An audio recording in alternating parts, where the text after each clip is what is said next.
ሰበር ዜና ከምዕራብ ትግራይ ወልቃይት ተሰምቷል። ከምዕራብ ትግራይ ወቅታዊ መረጃ ደርሶናል። በሌላ በኩል ህወሓት በብልጽግና መንግስት ወሳኝ ግብ ማስመዝገቡን ተገለጸ። ህወሓት ለአፍሪካ ህብረት በላከው ደብዳቤ ምክንያት ነው ግቡን ያስመዘገበው ተብሏል። የደቡብ ትግራይ ዞን ነዋሪዎች ያካሄዱትን ተቃውሞ ሰልፍ እንደግፋለን ሲሉ የትግራይ ክልል ፖለቲካ ፓርቲዎች ገለጹ። ህወሓት ዛሬ በአቶ ጌታቸው ረዳ ላይ መግለጫ አወጣም። ሻዕቢያም በህወሓት ጉዳይ ላይ የተቃውሞ መግለጫ ሰጥቷል። በሌላ ዜና የአዲስ አበባው የድሮን ትርኢት ጉዳይ አነጋጋሪነቱ ቀጥሏል። በተለይ ከትርኢቱ በስተጀርባ ያለውን ቅጥፈትና ሐሰት ጥያቄ አስነስቷል። ፋኖ ጋር ሆነን እንሰራለን። አንድ ቦታ ወረዳ አስተዳዳሪ ደወለልኝ። አንተ ተዛውቀው ነው ወይ እንደዚህ አይነት እንቅስቃሴ የሚያደርጉት አለኝ። ምን አይመጣው የመረጃው ኃላፊ ከምስራቅ አማራ ፋኖ ሰዎች ጋር መገናኘት ፈልገን በዚህ በኩል አነሲያ ከሳሳቀ ተከታተላቸውና ነገረኝ አልኩት። ሪፖርት አድርግልኝ አልኩት። ምንድነው ኤግዛክትሊ የፈለጉት ማለት ለምሳሌ እዛ አካባቢ ያሉት ሰዎች አላማጣ የራያ የአማራ ነው የሚሉ ናቸው። እንዴት ነው ሊታረቁ የሚችሉት? ራያ የአማራ ነው የሚልና ራያ የትግራይ ነው የሚል ሰው እኔ ራያ የትግራይ ነው የምዕራብ ትግራይ አጀንዳ መዘጋት አለበት ብሎ የሚያምን ነው የኤርትራ መንግስት። ትግራይ በአንድ ወይም በሌላ መንገድ ወደ ሱዳን የሚያስወጣት ነው ወደ ሌላ ቦታ የሚያስወጣ ኮሪደር ሊኖራት ይገባል ብሎ የማያምን ተከርክማ ትንሽ ብቻ ለሙ ህዝቡ በስደትም በሌላ መንገድም ወደ ሌላው ዓለም መበተን አለበት ነው። በየሰፈሩ ግጭት የሚያንቀሳቀስ ኃይል አሁን የትግራይ በርከት ያለ የቁጥር አቅም ግምት ውስጥ በማስገባት የዚህ ግጭት አንድ አሽከር ሆኖ እንዲያገለግለው ሲንቀሳቀስ አይገርመኝም። እሱ የኛዎቹ ጉዶች ናቸው የሚገርሙኝ ነው። የተከዘ ዴል ኒውስ ነው። አብራችሁን ሆኖ በቅድሚያ ሰበር ዜና ከምዕራብ ትግራይ ወልቃይት ተሰምቷል። ከምዕራብ ትግራይ ወቅታዊ መረጃ ደርሶናል። በወራሪዎች መንደር ውጥረት ነግሷል። በወልቃይትና ደጋሸሬላ፣ ደጀና፣ ጽልዕሎ፣ አውራና ሌሎች ጣቢያዎች ሚሊሻዎችን እንዲዘምቱ በአማራ ታጣቂዎች ቢጠየቁም ፍቃደኛ ሳይሆኑ ቀርተዋል። የአካባቢው ነዋሪዎች ይህንን ለመስማት ፍቃደኛ ባለመሆናቸው በርካታ ሰዎች ወደ ጫካ ገብተዋል። በምዕራብ ትግራይ ለሚገኙት የትግራይ አካል ለሆኑት ሐሰተኛ ፕሮፓጋንዳ ለማሰራጨት የሞከሩት የአማራ ታጣቂዎችም የትግራይ ተወላጆች ወደ እናንተ እየመጡ ነው በማለት ከምዕራብ ትግራይ ተወላጆች ዛቻ ሊጠቀሙበት የሞከሩት ወንድሞቻችን ናቸው፣ ወደ ሀገራቸው ይመለሱ በማለት እንቢ ማለታቸውን ምንጮች ነግረውናል። ከዚህ በተጨማሪ በአማራ ብልጽግና ካድሬዎች ከተጠራው ስብሰባ የወጡ ሁለት የትግራይ ተወላጆች መገደላቸው የተሰማ ሲሆን በነዋሪው ህዝብና በወራሪ ኃይሎች መካከል ሰፊ ልዩነት ተፈጥሯል። በምዕራብ ትግራይ ያለው ሁኔታ ለትግራይ ህዝብ ጠላቶች አስፈሪ ሆኗል። 5 ዓመታት በመከራ ለወደቀው ህዝባችን ግን በጣም ተስፋ ሰጪ ሆኗል።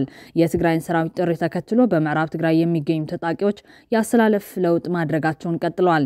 የትግራይ ጦር የተፈናቀሉትን ወገኖቻችን በኬንዳ 5ኛውን ክረምት እንዲያሳልፉ እንደማይፈቅድ ጽኑ አቋም ወስዷል። የምዕራብ ትግራይ ፀሐይ በቅርቡ ታበራለች። ብርሃኑ ያስደነገጣቸው ወራሪዎችና መሪዎቻቸው ግን ድንጋጤ ውስጥ መሆናቸው ነው ስታሊን ገብረስላሴም እየገለጸ ያለው። ወልቃይት ጠቀዴ ሆመራ ምናምን ዞን ምናምን የአማራ ቴሌቪዥን ዛሬ ዜና ሲዘግብ ነበር። ምን እንደሰሙ አይታወቅም። ቀውጢ ነው ምዕራብ ትግራይ በስብሰባ ነው ካልሰማችሁ ይሄ ነው። ጀነራል መኮንኖች ናቸው የሚሰበስቡት።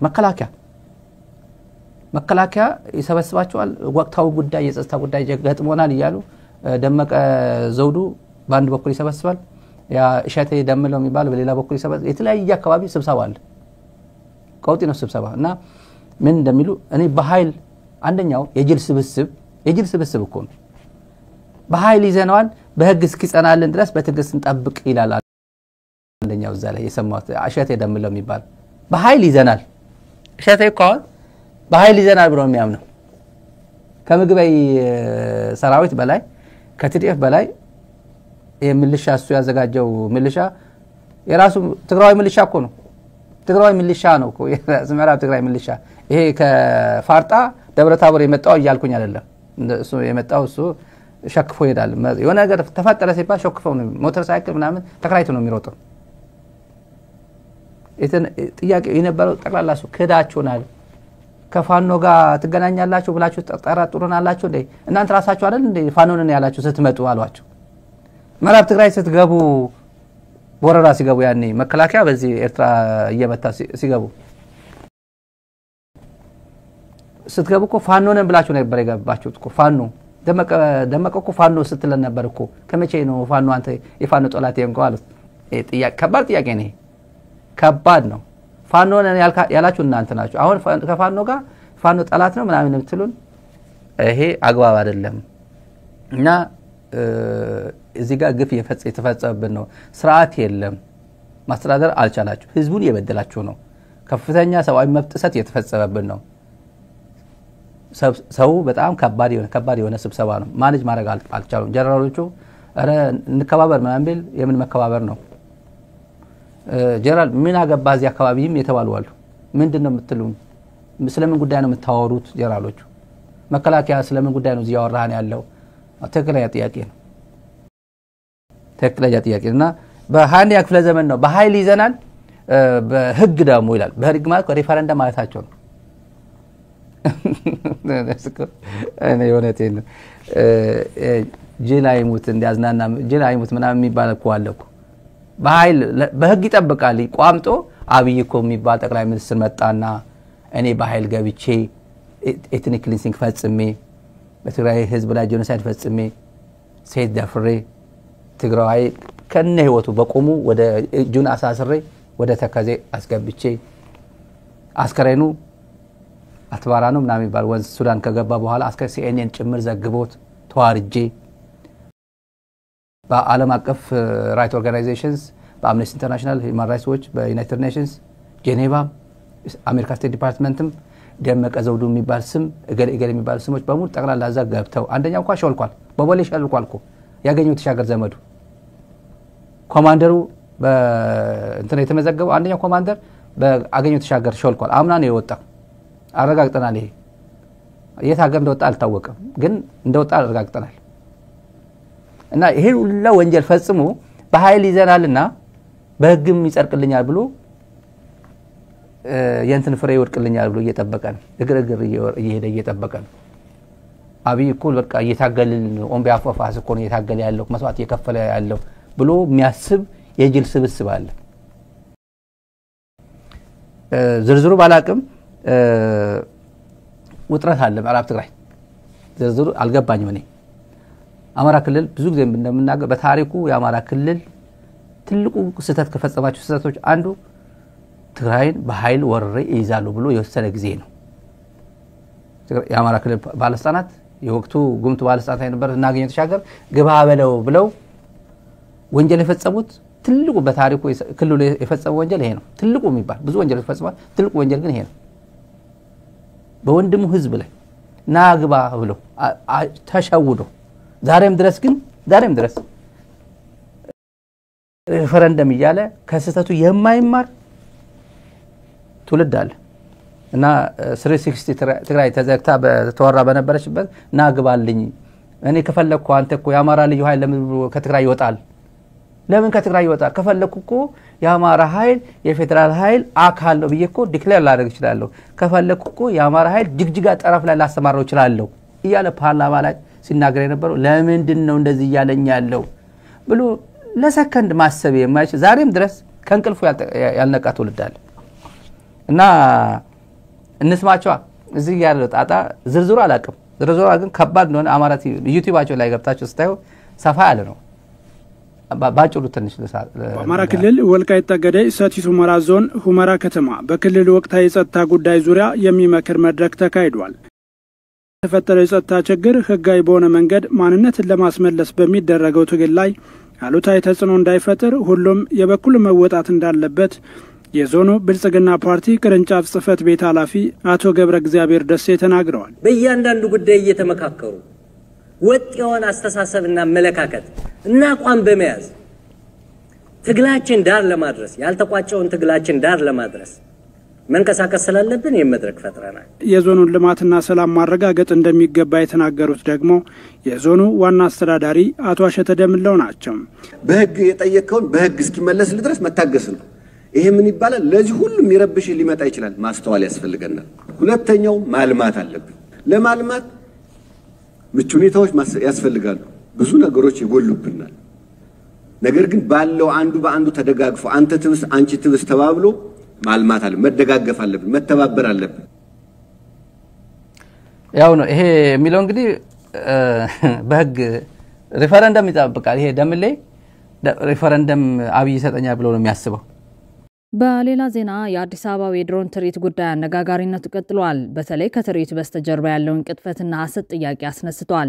ትርኢቱን ካቀረበው ድርጅት ጋር የነበረኝ ንግግር ሲል ስለ ቅጥፈቱ መረጃ ያጋራው ጋዜጠኛ ኤልያስ መሰረት ለምን ይዋሻል ሲል ጠይቋል። መሰረት ስለ ጉዳዩ ባጋራው መረጃ የዛሬ ዓመት ገደማ በአድዋ ሙዚየም ምርቃት ወቅት የአጼ ምኒልክ ንግግር በሆሎግራም ቴክኖሎጂ በሀገር ውስጥ ባለሙያዎች ተሰራ ተብሎ ስናጣራው ንግግሩን ያደረገው አርቲስት ተስፋዬ ገብረሃና መድረክ ላይ ቀልጠፍ ብሎ ቆሞ መሆኑን ደረስንበት። በወቅቱ የኢትዮጵያ አርቲፊሻል ኢንተለጀንስ ኢንስቲትዩት በአፍሪካ ለመጀመሪያ ጊዜ በዓለም ደግሞ እጅግ ጥቂት ሀገራት ሊያሳኩ የቻሉትን የሆሎግራም ቴክኖሎጂ ተጠቅመው የአጼ ምኒልክ ንግግርን አቀረበ ተብሎ ተነግሮ ነበር ሲል ስለ አምናው ቅጥፈት አስታውሷል።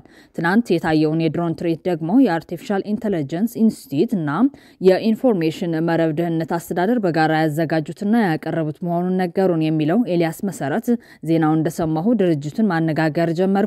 ሲንጋፖር የሚገኘው MIRS ኢኖቫት የተባለው ተቋም ትርኢቱን ኮንትራክት ወስዶ እንደሰራው በግልጽ ነገሩኝ። መጀመሪያ ለመናገር ባይፈልጉም አንዱን የድርጅቱን ኃላፊ ገፋ አርጌስ ጠይቀው ለሰራው $200,000 ማለትም 26.8 ሚሊዮን ብር ገደማ እንደተከፈላቸው ነገረኝ በማለት እሺ ስራው ይስራ ግን ውሸቱ ለምን አስፈለገ ሲል ጠይቀዋል። አክሎም የአርቲፊሻል ኢንተለጀንስ ኢንስቲትዩትና የኢንፎርሜሽን መረብ ደህንነት አስተዳደር ሰሩት ብሎ ከመዋሸት ስፖንሰር ያደረጉት ቢባል ምን ህፍረት አለው ሲል የጠየቀ ሲሆን የመንግስት ተቋማት በዚህ ደረጃ ታማኝነታቸውን እንዲያጡ የተደረገበት ያለው አካሄድ በእጅጉ ያስገርማል በማለት ግርምቱን ገልጿል። ህወሓት ዛሬ በአቶ ጌታቸው ረዳ ላይ መግለጫ ወጣ። የፕሪቶሪያን ስምምነት የሚጥስ የኢትዮጵያ መንግስት ባለስልጣናት ፕሮፓጋንዳ ይቆም በሚል ርዕስ ዛሬ ባወጣው መግለጫ በፕሪቶሪያ ስምምነት አንቀጽ 3 ንዑስ አንቀጽ 3 ላይ የስምምነቱ ፈራሚ የሆኑት ህወሓትና የፌዴራል መንግስት ከምንም በላይ ከጥላቻ ንግግርና ፕሮፓጋንዳ እንዲቆጠቡ በሚል መደንገጉን አስታውሷል። ህወሓት ሲቀጥልም ነገር ግን የኢትዮጵያ መንግስት ድንጋጌውን በመጣስ በትግራይ ህዝብ ላይ በፖለቲካ ድርጅቶቹ በተቋማቱ በባለስልጣናቱ በሰራዊቱ አዛዦች ላይ ከፍተኛ የሆነ ፕሮፓጋንዳ እያደረገ ይገኛል ብሏል። መግለጫው ጨምሮ መንግስት አዳዲስ የጥላቻና የፕሮፓጋንዳ ሰባኪዎችን እየመለመለ በትግራይ ህዝብና ተቋሞቻቸው ላይ ዘመቻ በማድረግ ላይ መሆኑን ገልጾ ለዚህ ደግሞ አዲስ የተመለመሉት አቶ ጌታቸው ረዳ መሆናቸውን አስረድቷል። በመግለጫው ሲያስረዳም የኢትዮጵያ መንግስት የጠቅላይ ሚኒስትሩ የምስራቅ አፍሪካ ጉዳዮች አማካሪ በማድረግ የሾማቸውን አቶ ጌታቸው ረዳን በትግራይ ህዝብና ተቋማት ላይ የውሸትና ስም ማጥፋት ዘመቻ እንዲያደርጉ እየተጠቀምባቸው ይገኛል ካለ በኋላ የኢትዮጵያ መንግስት በፕሪቶሪያ ስምምነት ቃል በገባው መሰረት ከዚህ አይነት ዘመቻ እንዲቆጠብ አሳስበዋል። በሌላ በኩል የደቡብ ትግራይ ዞን ነዋሪዎች ያካሄዱትን ተቃውሞ ሰልፍ እንደግፋለን ሲሉ የትግራይ ክልል ፖለቲካ ፓርቲዎች ገለጹ። ውድብ ነጻነት ትግራይ፣ ባይቶ፣ አባይ ትግራይ ባይቶና አረና ትግራይ በጋራ ባወጡት መግለጫ ለደቡብ ትግራይ ዞን ህዝብና አስተዳደር ሙሉ አጋር መሆናቸውን አስረድተዋል። የዞኑ ነዋሪዎች ያካሄዱትን ተቃውሞ ሰልፍ የዲሞክራሲ መንፈስና የዜግነት ድፍረት ማሳያ ነው ያለው መግለጫቸው ድርጊቱ ለመላው ትግራይ የማንቂያ ጥሪ መሆኑን አስታውቋል። መግለጫው ሲቀጥልም በደብረጽዮን ገብረ ሚካኤል የሚመራው የህወሓት ቡድን በህገወጥ መንገድ ስልጣንን ለመያዝ ያደረጉትን ሙከራ መቃወማቸውን የአምባገነንነትና ወታደራዊ ፖለቲካ አሁን ማብቃት እንዳለበት ግልጽ መልእክት የሚያስተላልፍ ነው ብሏል። የተቃውሞ ሰልፉ በትግራይ ፖለቲካ የዲሞክራሲ መንገድ ላይ ወሳኝ ምዕራፍ መክፈቱን ያስታወቁት የፖለቲካ ፓርቲዎቹ ከአመጽ የጸዳ ጠንካራ ተቃውሞ ትርጉም ያለው ለውጥና ዘላቂ ሰላም ሊያመጣ እንደሚችል ማሳያ መሆኑንም አስረድተዋል። ሌሎች የትግራይ ከተሞችና ዞኖችም ይህንን የደቡባዊ ትግራይ ዞን ነዋሪዎችን የድፍረት እርምጃ በመከተል ለዲሞክራሲያዊ ለውጥ መታገል እንዳለባቸው አሳስበዋል። ይህ ተከዛ ዴይሊ ኒውስ ነው። መረጃዎቻችን አሁንም ይቀጥላሉ። ሻዕቢያ በህወሓት ጉዳይ ላይ የተቃውሞ መግለጫ ሰጠም። አሜሪካ የህወሓት መሰረዝ ተከትሎ በፕሪቶሪያው ስምምነት ጉዳይ ጣልቃ ለመግባት ወስናለች። ይሁን እንጂ ሻዕቢያ ይህንኑ የአሜሪካ ውሳኔ ተቃውሟል። የዩናይትድ ስቴትስ የፖሊሲ ኤክስፐርት ለሴናተሮች እንደተናገሩት የፕሪቶሪያ ስምምነት አደጋ ላይ መውደቁን መግለጻቸውን ይታወሳል። በመሆኑም በህወሓት በኩል ከኤርትራ ጋር ያለው ግንኙነት እንደሚቋረጥ ህወሓት ከብልጽግና አስተዳደር ጋር በአሜሪካ ጫና ውስጥ ሆነው የተፈራረሙት የሰላም ስምምነት ተግባራዊ እንደሚሆንና ይህንን አናደርግም በሚሉ ላይ እርምጃ እንደሚወሰድ በይፋ ተናግረዋል። ከዚህ በተጨማሪ በኢትዮጵያና ኤርትራ መካከል እየተባባሰ የመጣውን ሁኔታ በቅርበት እየተከታተሉት መሆኑን ገልጿል። የሴኔቱ የውጭ ግንኙነት ኮሚቴ በምስራቅ አፍሪካና በአፍሪካ ቀንድ ላይ ባደረገው ውይይት የውጭ ግንኙነት ምክር ቤት ባልደረባ ሚሼል ጋቪን በኢትዮጵያና ኤርትራ መካከል ያለው የሰላም ሁኔታ መባባስ ምክንያት የፕሪቶሪያው ስምምነት አለመፈጸሙ ነው ሲሉ ተናግረው ነበር። ቫን ሆለን ዩናይትድ ስቴትስ በኢትዮጵያና በኤርትራ መካከል የተፈጠረውን የተባባሰ የሚመስለውን ሁኔታ ለመፍታት ምን ተግባራዊ እርምጃዎች መውሰድ እንዳለባት ተጠይቀው ቀደም ሲል የሃድሰን ኢንስቲትዩት ባልደረባ ጆሹዋ ማሰርቪ ያነሱትን ሐሳብ እንደሚደግፉ ነው የገለጹት። በጆሹዋ በኩል የቀረበው ሐሳብ የኤርትራ ሰራዊት ትግራይ ውስጥ መኖሩ ለጥሰቱ አንድ ምክንያት መሆኑን አበክሮ ተናግረዋል። ስለሆነም የኤርትራ ወታደሮችና የአማራ ታጣቂዎች ከትግራይ በአስቸኳይ መውጣት ለችግሩ መፍትሄ አንዱ ነው። አዲሱ ፕሮፖዛል ከኤርትራ ጋር ያለው ግንኙነት እንዲቋረጥ ከብልጽግና አስተዳደር ጋር በአሜሪካ ታዛቢነት የተደረገውን ስምምነት ተግባራዊ ማድረግና የኤርትራ ወታደሮች ወይም ታጣቂዎች ከትግራይ እንዲወጡ የሚጠይቅ ነው። ይህንንም አናደርግም በሚሉ እርምጃ ለመውሰድ ዝግጅት መኖሩም ተገልጿል። ዩናይትድ ስቴትስ በአንዳንድ ወታደራዊ አዛዦችና ፖለቲከኞች ላይ ማዕቀብ እንደምትጥል ዘ ኢኮኖሚስት ነው የዘገበው። ሁለቱ የአሜሪካ መንግስት የፖሊሲ ባለሙያዎች ከሁለት ዓመታት በኋላ በትግራይ የነበረውን አስከፊ ጦርነት ያስቆመውን የፕሪቶሪያ ስምምነት ሙሉ በሙሉ ተግባራዊ ለማድረግ ዓለም አቀፍ ጫና እንደሚያስፈልግ ተወያይቷል። አሜሪካ የፕሪቶሪያውን ስምምነት እንዲከበር እሰራለሁ ማለቷ ለህወሓት መልካም ዜና ሲሆን ለሻዕቢያና ብልጽግና ግን የማይመች ነው። ብልጽግና በዚሁ ዙሪያ መረጃ ከመስጠት የተቆጠበ ሲሆን ሻዕቢያ ግን ይህንን የሚቃወም መግለጫ አውጥቷል። ኤርትራ ሰራዊቷን ክተት እንዳላወጀችና በኢትዮጵያ ላይ የወታደራዊ ትንኮሳ ድርጊቶችን እንዳልፈጸመች በመግለጽ አሜሪካ በሚገኘው ኤምባሲዋ በኩል ባወጣችው መግለጫ አስተባብላለች። ይልቁንም በቀጠናው ውጥረት ያሰፈነው ኢትዮጵያ በዲፕሎማሲ ወይም በወታደራዊ ኃይል ወደብ ማግኘት አለብኝ በማለት የከፈተችው ዘመቻ ነው በማለት ኤርትራ ከሳለች። ኤርትራ ይህንን ያለችው የአሜሪካ የህግ መወሰኛ ምክር ቤት ቋሚ ኮሚቴ ሰሞኑን በአፍሪካ ቀንድ ወቅታዊ ሁኔታ ዙሪያ ላካሄደው የሰሚ መድረክ በሰጠችው ምላሽ ነው።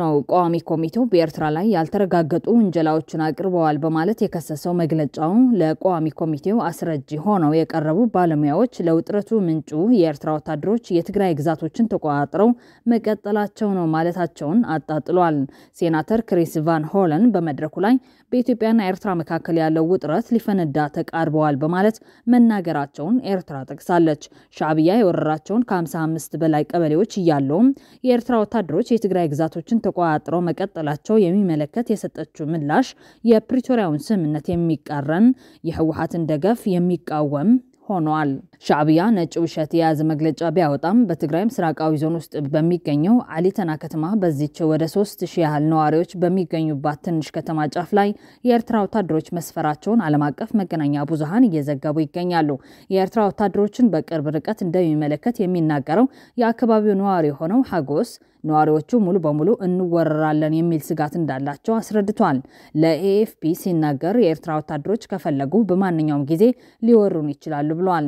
እንደማንኛውም የከተማው ነዋሪ በፍርሃት የተነሳ እውነተኛ ስሙ እንዲጠቀስ ያልፈለገው ሀጎስ በከተማው ሌላኛው ጫፍ በኤርትራ ወታደሮች እጅ የሚገኙት ነዋሪዎች በየቀኑ እንደሚያናገር ገልጿል። እነዚህ ነዋሪዎችም ከጾታዊ ጥቃት አንስቶም እገታ፣ ዝርፊያና የግዳጅ ወታደራዊ ምልመላ እንደሚደርስባቸው እንደሚገልጹለት አስረድቷል። በወረራ ውስጥ ያሉት ወገኖቹ የሚደርስባቸውን ግፍና ስቃይ በተመለከተ ለሚመለከታቸው አካላት ቢያሳውቅም የሚሰማው እንዳላገኘም አስታውቋል።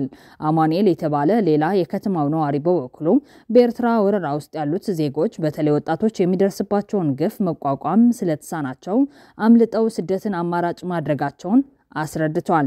በኤርትራ ወረራ ስር ባሉ አካባቢዎች ጥቃት የሚደርስባቸው ሴቶች የሚታከሙት በአድግራት በሚገኙ ሆስፒታል ነው።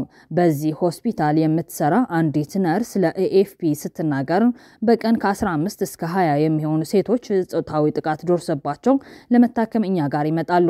ከነዚህ መካከል አንዳንዶቹ በ3 ወይንም በ4 የኤርትራ ወታደሮች በደቦ የተደፈሩ ጭምር ናቸው በማለት አስረድታለች። ይህንኑ ግፍ ነው እንግዲህ የሻዕቢያ መንግስት እየካደ የሚገኘው። በሌላ መረጃ ህወሓት በብልጽግና መንግስት ወሳኝ ግብ ማስመዝገቡን ተገለጸ። ህወሓት ለአፍሪካ ህብረት በላከው ደብዳቤ ምክንያት ነው ግቡን ያስመዘገበው ተብለዋል። የኢትዮጵያ ብሔራዊ ምርጫ ቦርድ ሚያዝያ 6 ቀን 2017 ዓ.ም ህወሓትን ከፖለቲካ ፓርቲነት ሰርዣለሁ ማለቱ የሚታወስ ሲሆን ምርጫ ቦርድ ይህንን ለማለት ከፕሪቶሪያ ስምምነት አንጻር ስልጣን አለው ወይስ የለውም የሚለውም አነጋጋሪ ሆኗል። የፕሪቶሪያ ስምምነት ማለት በኢትዮጵያ መንግስትና በህወሓት መካከል በደቡብ አፍሪካ በፕሪቶሪያ ከተማ ጥቅምት 24 ቀን ተፈርሞ በጥቅምት 25 ቀን 2014 በስራ ላይ የዋለ በሰሜኑ በሀገራችን ክፍል የተቀሰቀሰውን ጦርነት በዘላቂነት ለማስቆም የተፈረመ የዓለም አቀፍ ስምምነት ነው። ተዋናይ ወገኖችም የኢፌዴሪ መንግስት፣ ህወሓት፣ የአፍሪካ ህብረት እና ሌሎች የዓለም ዲፕሎማቲክ አካላት ናቸው። በዚህ ስምምነት መሰረት የኢፌዴሪ መንግስትና ህወሓት በፖለቲካም ይሁን በህግ ቋንቋ እኩል ቦታ አላቸው። በኢፌዴሪ ህገ መንግስት አንጻርም ስንመለከተው የሁለቱ መንግስታት ስልጣን የሚመነጨው ከህገ መንግስቱ እስከሆነ ድረስ አንዱ ለአንዱ የበላይና የበታች አይደለም። ስለዚህ ፌደራል መንግስትም ሆነ ህወሓት በፕሪቶሪያ ስምምነትም ሆነ በኢፌዴሪ ህገ መንግስት መሰረት በፖለቲካም ይሁን በህግ እኩል ናቸው። ማለትም አንዱ የአንዱ የበላይና የበታች አይደለም ማለት ነው። ተስማምተው ካልሆነ በስተቀር አንዱ አንዱን ለማስገደድ አይችልም። ምክንያቱም ሁለቱም በእኩል ቦታ ሆነው የዓለም አቀፍ ስምምነት የተፈራረሙ ተዋናይ ወገኖች የዓለም አቀፍ ግዴታ ያለባቸው መንግስታት ስለሆኑ ድህረ ጦርነቱ ያለው ሁኔታ በሚመለከትም ሁለቱ መንግስታት አንዱ ለአንዱ የመንግስትነት ዕውቅና ተነፋፍገው የቆዩ ሲሆን በፕሪቶሪያው ስምምነት ከተፈራረሙ ወዲህ ግን አንዱ ለአንዱ የመንግስትነት ዕውቅና ተሰጣጥተዋል። በፕሪቶሪያ ስምምነት ውስጥ ለሁለቱ መንግስታት የተጣለው ግዴታ ምንድነው የሚለውን በሚመለከትም በስምምነቱ አንቀጽ 7 መተማመንን የመገንባት እርምጃ በሚለው ርዕስ ስር ንዑስ አንቀጽ 1 ስር የተዘረዘሩትን ስናይ ህወሓት ለፌደራል መንግስት የመንግስትነት ዕውቅና ለመስጠት ግዴታ አለበት ይላል። በተመሳሳይ በንዑስ አንቀጽ 2 የፌደራል መንግስትም ህወሓት አሸባሪ ነው ብሎ ከሰየመበት ከአሸባሪነት ስም በህዝብ ተወካዮች ምክር ቤት እንዲያነሳ ግዴታ አለበት ይላል። ይህ አንቀጽ የሚነግረን አንዱ ለአንዱ የመንግስትነት ዕውቅና ለመስጠት እንደተስማሙና ግዴታም እንዳለባቸው የሚያሳይ ነው። ምክንያቱም ሁለቱም ተዋናይ ወገኖች ወደውና ፈቅደው የገቡበት ዓለም አቀፍ ስምምነት ስለሆነ። በተጨማሪም በስምምነቱ አንቀጽ 12 በቅን ልቦና መተግበር በሚለው ስር ተዋናይ ወገኖች ይህንን ስምምነት በቅን ልቦና መተግበርና ከማንኛውም አይነት ይህንን ስምምነት ከሚያሳንስ ወይም የስምምነቱ መንፈስና ጦርነትን ከማቆም የሚከለክል በየትኛውም አይነት ድርጊት መቆጠብ እንዳለባቸው በግልጽ አስቀምጧል።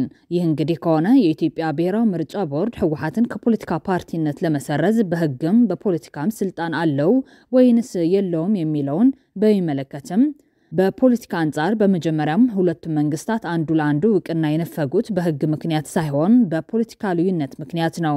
ይህንንም የፖለቲካ ልዩነታቸውን የፕሪቶሪያ ስምምነት በፖለቲካ ውሳኔ ተፈራርመው እርስ በርሳቸው የመንግስትነትን ዕውቅና ተሰጣጥተው ተመልሷል። በተጨማሪም ከመጀመሪያውም ህወሓትን አሸባሪ ድርጅት ነው ብሎ በጥር ወር 2013 ዓ.ም በህዝብ ተወካዮች ምክር ቤት ያሰየመው በፖለቲካ ውሳኔ ነው የፌደራል መንግስት። ይህ ባይሆንማ የፌደራል መንግስትም ሆነ ህወሓት ለአመጽ ስራ በጦርነት ተዋግተዋል። ሁለቱም ከተዋጉ ደግሞ ሁለቱ መንግስታት እስከሆኑ ሁለቱም ድርጅቶች እስከሆኑ ድረስ በህዝብ ተወካዮች ምክር ቤት ሁለቱም ናቸው አሸባሪ ተብለው መሰየም የነበረባቸው። ግን አልሆነም። ለምን? ህዝብ ተወካዮች ምክር ቤት የፌደራል መንግስት ስልጣን ቁጥጥርና ጫና ስር ስለሆነ። በህግ ከሄድን ኢዜማና አብንም ለሰሜኑ ጦርነት በአመራሮቻቸው በኩል ሄደው ስለተሳተፉ እነርሱም አሸባሪ ድርጅቶች ተብለው መፈረጃ አለባቸው። በኢፌዴሪ የምርጫ ህግ አዋጅ አንጻር ካየነው አዋጅ ቁጥር 1162 ዝባር 11 አንቀጽ 98 ንዑስ አንቀጽ 1 ረ ይመልከቱ። የበለጠ የህዝብ ተወካዮች ምክር ቤትም በፕሪቶሪያ ስምምነት መሰረት ህወሓትን ከአሸባሪነት ስያሜ በምክር ቤቱ አንስቷል። ያነሳውም ዕውቅና ተሰጣጥተው መጥተው እስከሆነ ድረስ የህወሓትን ዕውቅና ወዲያውኑ መመለስ አለበት የፌደራል መንግስትና ተቋሙ የሆነው ምርጫ ቦርድ።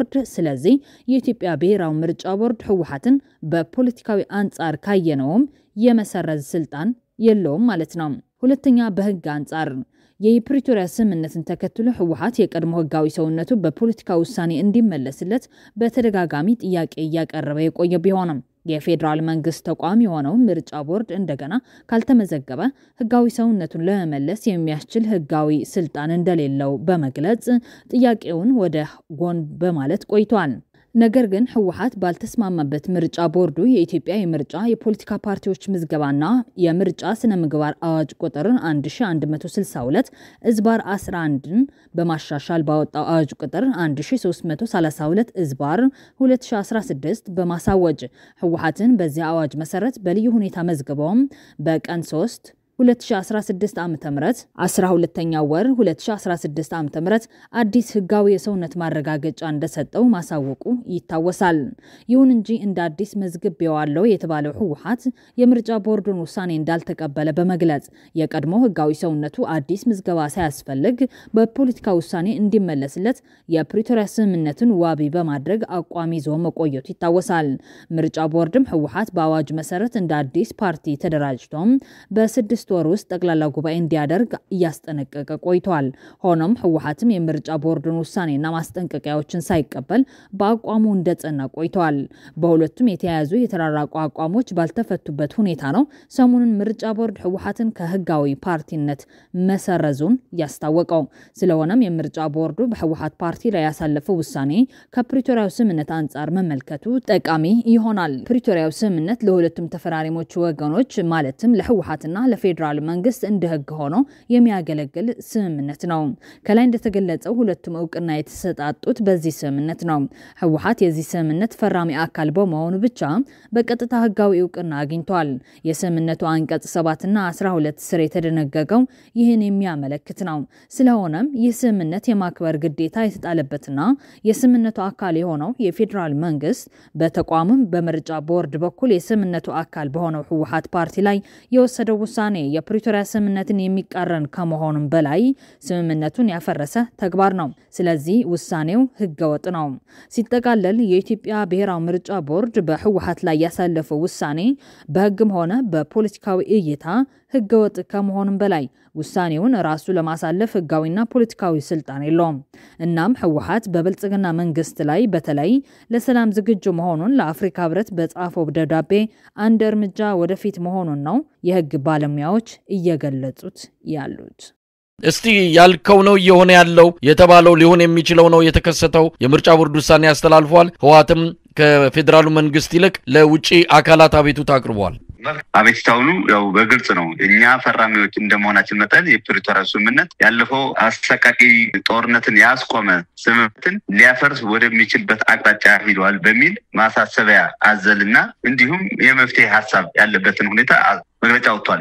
ይሄ የሚያመለክተው እንግዲህ ህወሓት በመንግስት በኩል ከፌደራል መንግስት በኩል ሲጠብቀው የነበረው መፍትሄና ውይይት አላገኘሁም ብሎ ታሳቢ ተደርጎ የተጻፈ ለሶስተኛ ወገን የተጻፈ ደብዳቤ እርግጥ አፍሪካ ህብረት በዚህ ጉዳይ ከሆነ ፕሪቶሪያ ስምምነት ተፈራረሙ ታዛቢ አካል የነበረ በኋላም ጉዳዩ በተለይ ፕሪቶሪያ ስምምነትን በማስፈጸምና ክትትል በማድረግ ኃላፊነትና ማንዴት ያለው ተቋም ስለሆነ በአግባቡ ጽፎ አሳውቋል። አሁን እዚህ ላይ መታየት ያለበት ህወሓት ይሄ ደብዳቤ ሲጽፍ ምን ማለት ነው የሚለው ወሳኝ ነገር ነው። እንደምታውቀው የኢትዮጵያ ፖለቲካ በተለይ በብልጽግናና በህወሓት ያለው የመሳሳብ የፖለቲካ ሽኩቻ እድገትን በጣም ከፍተኛ እድገትን እየመጣ ነው። ከዚህ ባለፈው ግንቦት 5 ላይ የሚወሰነው ውሳኔ ለጦርነት ያለው ቅርበትን በብዙ ደረጃ ከፍ ያደርጋል ብለን ስንገመግም ነበር ወይ መላምት ስንሰጥ ነበር። አሁን በተመሳሳይ ሁኔታ ያ ቅጥያ የሆነውን ሁኔታ ነው የተፈጠረውና እዚህ ላይ በተለይ ህወሓት በተደጋጋሚ በአባላት በትግራይ ተወላጆችም ይሁን በሌሎች የኢትዮጵያ ፖለቲካ ውስጥ ክትትል ያላቸው ደግሞ የሚታዘቡበትም ይሁን በቅርብ ትብት ላይ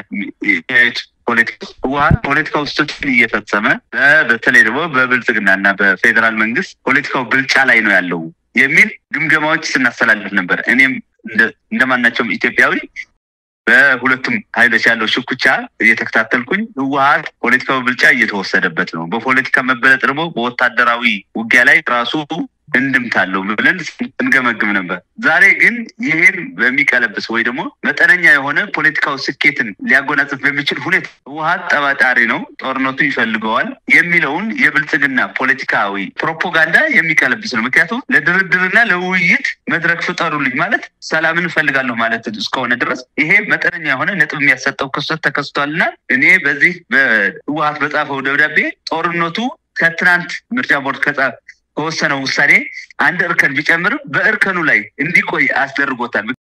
ምክንያቱም እኔ ግምቴ የነበረው ህወሓት ምን ይላል ሰረዛችሁኝ አልሰረዛችሁኝ ከዚህ በፊትም ገልጸናል አሁንም የምታመጡት ነገር የለም አይነት ነገር ያለው መግለጫ ያወጣል ብዬ እየገመትኩኝ እያለሁ አሁን ግን መድረክ እንዲፈጠርለት ሰላማዊና ፖለቲካዊ ውይይት እንዳደርግ የሚመለከተውን አካል መድረክ ያመቻችልኝ ብሎ መጻፉ አሁን ትንሽ ፖለቲካዊ ነጥብ ያስቆጠረ መስሎ የተሰማኝ አጋጣሚ አለ። ጣዩ ምን ሊሆን ይችላል? የአፍሪካ ህብረት በጉዳዩ ላይ ጣልቃ ይገባል ወይስ ምን ሊያደርግ ይችላል? የህወሓትን ጥያቄ ተቀብሎ ሁለቱም ወገኖች ሊያነጋግር ይችላል? መልካም እንግዲህ እንደ ፕሪቶሪያው ስምምነት አነጋገርና ይዘት አንዱ የአፍሪካ ህብረት ዋናው ስራው የፕሪቶሪያው ስምምነቱን አፈጻጸም መከታተልና መገምገም። ስለዚህ አንዱ በፕሪቶሪያው ስምምነት ከተቀመጡ ጉዳዮች ደግሞ የህወሓት ከሽብርተኝነት መውጣትና ወደ ፖለቲካዊ ህይወት መመለስን ነው። ስለዚህ እንደ አንድ የፕሪቶሪያው ስምምነት ልክ ይቻላል። ለምሳሌ የዲዲአር ጉዳይ አለ፣ የተፈናቃዮች መመለስ አለ፣ አጨቃጫቂ የሆኑ ቦታዎችን እልማት መስጠት፣ ትግራይን መልሶ ማልማትን፣ የሽግግር ፍትህን መትከልን ብዙ ጭብጦች የያዘ ጉዳይ የአቃፊ ጊዜያዊ አስተዳደር መትከል የሚሉ ብዙ የተፈጸሙ ያልተፈጸሙ ጉዳዮችን የያዘ ነው የፕሪቶሪያው ስምምነት። እነዚህ ጉዳዮችን በአግባብና የመከታተል የአፍሪካ ህብረት ማንዴት ነው። ያ የሚያደርገው የሚገመግመውና የሚከታተላቸው ደግሞ ዘላቂ የሆነ ህገ መንግስታዊ ስርዓትን መመለስና ዘላቂ የሆነ ሰላምን ከማስፈር አንጻር ነው። ስለዚህ ህወሓት የጠየቀው ጥያቄ በቸልተኝነት ማለፍ የሚችል አይመስለኝም። ምክንያቱም የሆነ ግብረ መልስ መስጠት አለበት እንደ አንድ ፈራሚ። አፍሪካ ህብረት ደግሞ እንደ አንድ ውሉን ስምምነቱን የሚቆጣጠርና አፈጻጸሙን የሚከታተል አካል የሆነ ነገር ማለት አለበት ብዬ አምናለሁ። ከሚላቸው አጋጣሚዎች አንዱ መድረክ ይፈጥራል ብዬ እገምታለሁ። ስለዚህ ይሄ ግምት ካልፈጠረስ ምን ይሆናል የሚለው ግን ህወሓት ጠባጫሪ ነው፣ ህወሓት ጦርነቱ ይፈልገዋል፣ ህወሓት የሰላም ኃይል አይደለም የሚለውን በብልጽግና በኩል ሲሰራጭ የነበረውን ፕሮፓጋንዳ የበላይነት አግኝቷል። ብሎ መሰረተ ቢስ ሆኖ ሳይሆን ብልጽግና ባካሄድ በህወሓት ላይ ያስመዘገባቸው ብልጫዎች ነበር። እነሱ ወደሚቀለብስ ሁኔታ ይገባል። ያ ማለት ምን ማለት ነው? ለማይቀረው ጦርነት ሲገቡ ህወሓት ከእንግዲህ በኋላ በፖለቲካ ብልጫ ብቻ ተበልጦ ወደ ጦርነት ይገባል ማለት ሳይሆን ነጥቦችን ቀንሶ ይገባል የሚል እንድምታ ይዞ ይመጣል የሚል መላምት ነው ያለኝ። ተገፍተን ወደ ሀገር እንድንሆን ነው እየተደረገ ያለው። አለመጥን እየተገፋን ነው። ይሄ የምርጫ ቦርድ ውሳኔ የትግራይ ህዝብ ውሳኔ አድርጎ ሀገር እንዲሆን ነው በፌደራል መንግስቱ እየተገፋን ያለ ነው የሚሉ ነገሮች እየተቀነቀኑ ናቸው። ትግራይን ወደ ሀገርነት ለመቀየር በፊት ዳርዳር ሲሉ የነበሩት አሁን ምክንያት አገኘን ብለው ወደዚህ ውሳኔ እንዲገቡ እያደረጋቸው ነው የሚል ነገር ይነሳል። ይሄንን ጉዳይ እንዴት ማየት ይቻላል? መልካም አሁን በቅርቡ በአክቲቪስቶቻቸው በኩል የተገፋን ስሜት ብቻ ሳይሆን መገፋታችን ካልቀረ እኛም በዚህ አጋጣሚ ሀገር የመመስረት ጉዟችን ነፃ ሀገር የመመስረት ጉዟችን መጀመር አለብን ምቹ አጋጣሚ ነው ብለው አንዳንድ አክቲቪስቶቻቸው በማህበራዊ ድረገጾች ሲያንጸባርቁ ይታያሉ። ይሄ ግን ከህወሓት ድርጅታዊ አቋምና በተለይ ደግሞ ከህወሓት መሰረታዊ የትላልቅ መዋቅራዊ መሪዎች ጋር የሚገኝ አይደለም። ህወሓት እንደምታውቀው በ1968 ዓመተ ምህረት በጉባኤ ያልጸደቀ ያ ሀገረ ትግራይ ምስረታነት ከሚል የሰነድ ወይ ደግሞ የውይይት አጀንዳ ከማድረግ አልፎ በመደበኛ ፕሮግራሙ ከ1971 በኋላ በመደበኛ ፕሮግራሙ በሚመራበት የድርጅቱ አቋም ሀገረ ትግራይነት አስፍሮት አይገኝም። በፕሮግራሙ ብቻ ሳይሆን በድርጅቱ ማኒፌስቶ በድርጅቱ ፕሮፓጋንዳ እና በድርጅቱ ልዩ መገለጫነት ስለ ሀገረ ትግራይነት አንጸባርቆ አያውቅም። ከዛ አልፎ ተርፎ ህወሓት በተለይም በ2013 በረሃ ላይ ያለ በጣም አጣብቂና በመጥፋት አደጋ ውስጥ እያለኳ ጠላት በዝቶብኛል ብሎ በሚያስበው በፕሮግራሙ ለማሻሻል ፈቃደኛ አይደለም። ከ1971 በኋላ ህወሓት ሀገረ ትግራይነት ይሁን ብሔርተኝነት ለስልት ጉዳይ እንደሚጠቀመው 2012 በተለያዩ መድረኮች የድርጅቱ መስራችና መሪ የሚባሉ እንደነ አባይ ፀሐዬ እንደ ዶክተር አበረከ እንደነ ገብሩ አስራት ሌሎች ወታደራዊ እንደነ ጀነራል ጻድቃን ገብረትንሳኤ ያሉ ወታደራዊ አመራሮችና ኦፊሰሮችም ሳይቀር እኛ ሀገረ ትግራይነትም ይሁን ብሔርተኝነት ለስልት ህዝብን ለማንቀሳቀስ በተለይ የትግራይ ህዝብ ለማንቀሳቀስ ተጠቀምንበትና እንጂ የሀገረ ትግራይ የመመስረት እቅድ ኑሮን አያውቅም ስትራቴጂካሊ ብለው ያመኑበት ጉዳይ ነው። ክቡራትና ክቡራን የተከዘ ዴይሊ ኒውስ ተከታታዮች ላይክ፣ ሼር፣ ሰብስክራይብ በማድረግ ስለምትከታተሉን እጅግ እናመሰግናለን።